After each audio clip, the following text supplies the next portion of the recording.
variar a câmera, vamos dizer assim, de variar a forma em que aquela história é apresentada. Se escolhe colocar aquele personagem somente de frontal, né, de frente. Todo ano aqui no canal Comparando Livros, a gente senta no final do ano pra gente pensar um pouco o que a gente aprendeu com o que a gente leu. É um exercício assim bem interessante, porque a gente pensa muito em como que a gente se descobre como leitor. Se a gente gosta mais, por exemplo, se a gente passou um ano gostando mais de um determinado gênero, ou se a gente descobriu um estilo novo de narrativa ou de texto que a gente gosta, ou se a gente descobriu um escritor que a gente se apaixonou naquele ano. Como no ano passado as coisas ficaram confusas aqui no canal, eu fiquei devendo um pouco esse vídeo de aprendizados e eu resolvi melhorar a situação com esse vídeo de aprendizados com os quadrinhos, porque no ano passado acho que os quadrinhos tiveram um peso bem importante no ano que passou, porque eu pude conhecer alguns conteúdos de quadrinhos e aprender a ler os quadrinhos. Eu já lia quadrinhos antes de 2021, mas foi em 2021 que eu comecei a perceber coisas que antes eu não estava percebendo. Então vamos lá, eu quero compartilhar esses aprendizados aqui com vocês. E eu queria pedir para você que já lê quadrinhos ou que ainda tá iniciante que nem eu nos quadrinhos, para colocar aqui nos comentários desse vídeo no YouTube se vocês aprenderam alguma coisa lendo quadrinhos, se vocês acham que ler quadrinhos é igual a ler livros, se envolve também um certo treino. Bem, até agora eu tô achando que ler quadrinhos requer um pouco, tem muitas semelhanças com a literatura. Apesar da gente ter o desenho que nos ajuda a fazer, né, a fazer a interpretação da história, eu acho que existe um certo treino da gente ler dentro da ferramenta, balão, recordatórios, já estou aprendendo algumas coisas, recordatórios, o próprio quadrinho, formato. Antes de eu falar dos aprendizados, eu quero mencionar que eu acho que eles não iriam acontecer se não fossem dois produtores de conteúdo que eu conheci e eu comecei a assistir e a acompanhar muitos desses conteúdos, né? O primeiro, sem sombra de dúvidas, foi o pessoal do Universo HQ, parênteses, todas as referências, essas referências vão estar no box de descrições desse vídeo no YouTube.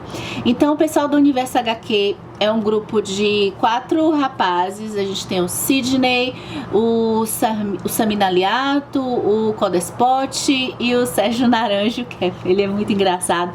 E eles fazem um conteúdo, eu conheci pelo YouTube. Eles fazem uma resenha toda segunda-feira de quadrinhos, eles chamam convidados e eles são profissionais da área de quadrinhos, então eles estão sempre dizendo elementos dos quadrinhos que eu acho que eu tô tendo uma aula com as resenhas que eles fazem toda semana. Eles também têm um site que é bem antigo e eu não conhecia, né, tanta coisa na internet. Eles têm um site que se chama também Universo HQ e tem um podcast. E eu já ouvi alguns podcasts deles que eu achei assim fenomenais. Então, religião nos quadrinhos, quadrinhos mudos, e tem diversos temas de quadrinhos que ajudam até a gente a selecionar às vezes o que a gente pode gostar mais de ler. A segunda dica que eu vou deixar aqui é o pessoal do Instagram Fora do Plástico. Eles fazem um trabalho de jornalismo de quadrinhos. Eu também pude aprender muito com eles. Eu não sou uma pessoa de ficar muito no Instagram, mas algumas lives em que a Mariana, que é uma das participantes aí do Fora do Plástico, ela também conhece bem assim da narrativa de quadrinhos, e o pouco que eu fico no Instagram eu consegui também acompanhar alguns conteúdos muito interessantes deles, e agora eles estão com o canal no YouTube. Bem, então vamos aos aprendizados, né? Primeiro, preto e branco e colorido. Antes de 2021, eu tinha uma certa, vamos dizer assim, rejeição aos quadrinhos preto e branco. Como o meu forte, o meu gosto é mais a leitura, né? Eu não fazia tanta questão de adquirir quadrinhos que fossem só no formato preto e branco. Eu dava vamos dizer assim, a relevância no colorido e no traço. O traço do quadrinho, eu olhava aquele traço meio como uma pintura, somente isso. E aí eu pude aprender as dificuldades e a arte dentro do preto e branco. O preto e branco ainda eu acho mais difícil para alguém passar as emoções no desenho. E aí eu pude ver o desenho preto e branco como um desenho belo, sobre um novo ponto de vista. O quadrinho Deus em Pessoa, por exemplo, ou o próprio mangá Ayako, que foi, acho que um dos melhores mangás que eu já li na minha vida.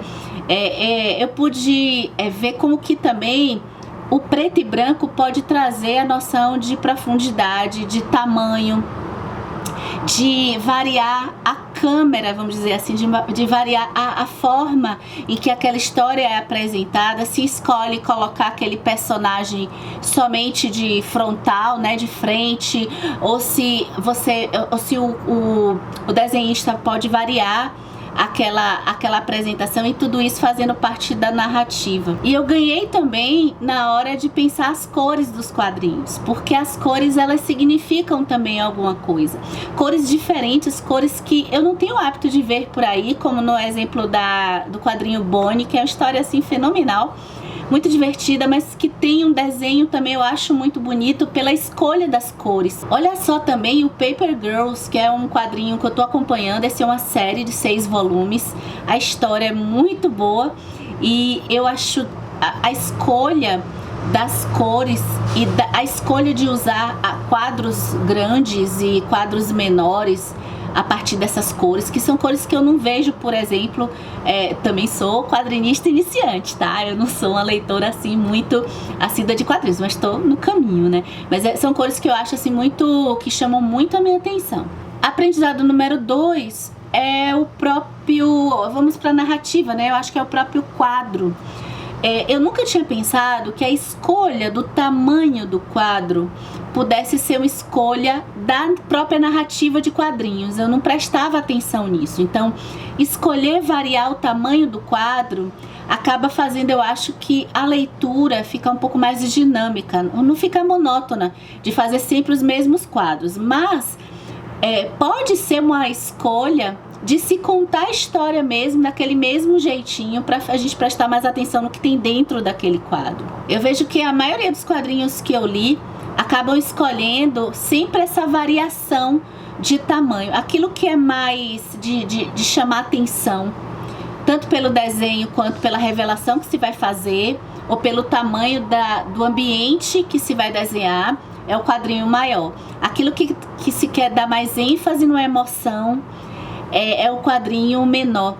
Então você pode ver também como nessa imagem aí do mangá Ayako, tô apaixonada por ele, o desenhista, né, junto com o roteirista, mas eu acho que é tudo do Osamu Tezuka. Eu acho que ele fez as duas coisas. Como que ele escolhe, né, variar esses planos quando ele quer dar ênfase na reação, na emoção dos personagens? Ele fecha o plano, assim, um pouco como cinema, né, e quando ele quer dar uma dimensão assim maior, ele vai variando o tamanho do quadrinho. Assim como também ele escolhe mostrar uma sala assim, como se fosse uma câmera, né? Eu achei isso muito bonito. Eu nunca pensei no quadrinho muito como cinema. Então é como se o desenho ele faz de cima para baixo, como se houvesse uma câmera no teto do local que ele quer desenhar. Um terceiro aprendizado que eu tive, também relacionado à narrativa, tem a ver com as escolhas, assim, entre balões e o ângulo daquele quadro, e a própria situação de se colocar o quadrinho mudo como fonte da narrativa. Então, assim, antes de 2021, por exemplo, eu li um quadrinho que é um dos meus preferidos até da vida, de quadrinhos, que é do Chabuté, o quadrinho Um Pedaço de Madeira e Aço, que ele foi pra lista dos melhores do ano aqui no canal. Ele tem um vídeo só pra ele. É um quadrinho muito impactante, ele é todo mudo.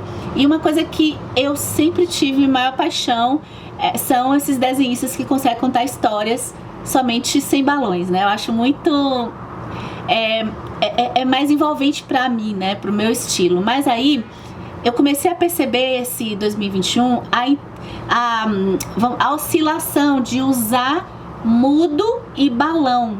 Então o mudo como um impacto de uma reação do personagem, porque seria o silêncio, a própria tela em branco como algo dentro da narrativa, que a gente pode ver, por exemplo, no Golias, esse quadrinho do Tom Gold, que eu acho, assim, bem bacana. No Deus em Pessoa mesmo, tem uma parte em que a gente vê um rapaz que que tá falando alguma coisa, e ele é meio que um servente, e depois aquele plano se abre dentro do espaço que ele tá, pra mostrar, assim, eu interpretei um pouco como a insignificância dele pequenininho naquele espaço gigante. Então tudo isso trabalhado pelo ângulo que se escolhe desenhar o quadrinho. E o aprendizado número 4 é algo que eu pude aprender, que é esse efeito da virada de página.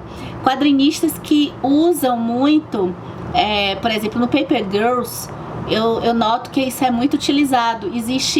A gente tá lendo o quadrinho, e aí a gente tá numa página ímpar, e no quadrinho de baixo, assim, tem alguma coisa que é como se fosse o tal do cliffhanger, né? Alguma coisa, algum mistério, alguma coisa, ou alguém entra no lugar e vê alguma coisa e a gente não sabe o que é, a gente só vai ver quando a gente vira a página.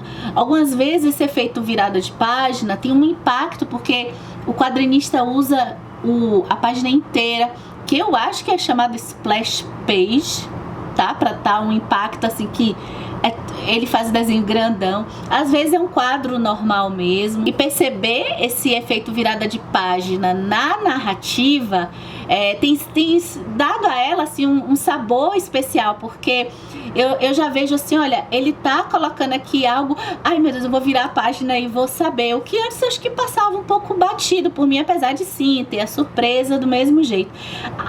Acho legal isso, principalmente porque eu acho que desde criancinha eu era uma leitora meio ansiosa, assim, já sou uma pessoa ansiosa. Então a leitora que às vezes dava uma olhadinha na Turma da Mônica, quando ele dava uma olhadinha no quadrinho da direita, assim, então eu acabava meio que dando um spoiler da própria história pra mim mesma. Então eu acho que eu tenho percebido que tudo nos quadrinhos são editados com todo esse cuidado. Eu acho que pensando nos leitores ansiosos, porque muitas coisas eles sabem que eles só vão poder contar ou mostrar no desenho na página que a gente vira. Bom, gente, eu acho que é isso. Então agora eu acho que eu deixo a bola aqui com você que está assistindo esse vídeo, para chegar e arrasar nos comentários falando sobre quadrinhos, se vocês aprenderam já há algum tempo essas estratégias de narrativa de quadrinhos, para ler quadrinhos e aproveitar mais ainda a experiência, assim como a gente gosta de fazer também